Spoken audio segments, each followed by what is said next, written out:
I spent my whole life on the land. I mean, it's what I think about. How I see the world is this potential for how we can grow food. And if we ate in that way, we would feel so good, and we would be so healthy, and our food would be delicious. We are on Carmen Ranch, so this ranch has been in my family for over 100 years.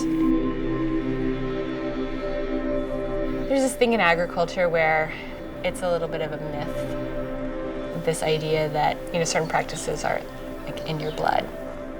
And I was one of those kids. Like, I always loved cattle. I always loved being outside.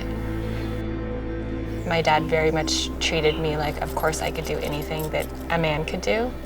But I didn't see any women in leadership roles. I just didn't see myself having the same job that my dad had.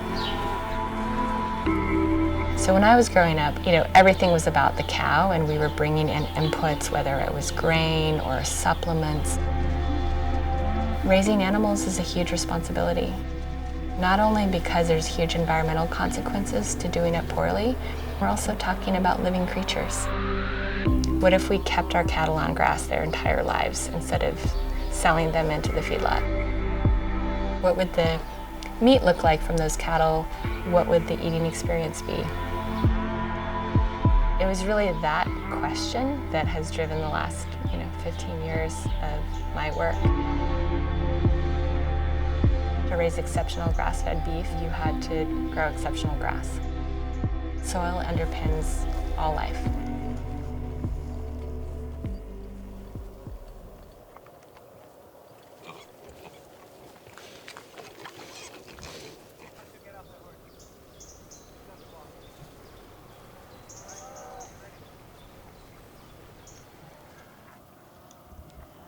So this is our spring cover. So it's got oats, and these are winter peas. We have collards and turnips, and there was something else, buckwheat. Buckwheat. And sunflowers. Sunflowers are, they're kind of an odd critter. That they haven't really figured it out, but after they eat them the first time, they'll come into here, and that'll be one of the first things to eat. Once they figure out how good they are. Once they figure out what's inside. Working with farmers was a really important piece. Ranchers and farmers are very siloed in the industrial agriculture world. So farmers work on farm ground, they sell those crops to commodity buyers. Ranchers work on rangelands, and they sell their cattle into also a commodity system. And so what we do is we bring the cattle into those rotations, and the cattle harvest those crops. Grass-fed beef basically allows them to do a crop rotation that is all about their soil.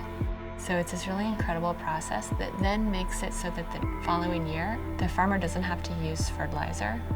No chemical, no fertilizer. It is its own fertilizer. It's its own. There's your fertilizer. I believe in soil health, totally.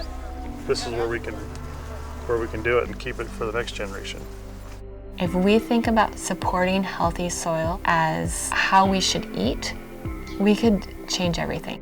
It can help us address climate change, sequester carbon, and we're facing this huge human health crisis. Food can be the solution to that, and they all actually happen at the same time. So while the work that I do started with just thinking about my own family ranch and how we could take it into the 4th and 5th generations, today our core purpose is around creating a community. And that community ties everyone together. It's the eaters, it's the buyers, it's the processors, and it's that core group of producers who really believes in making their land better for generations to come. And so while, on a day-to-day basis we sell beef, our purpose is much larger than that.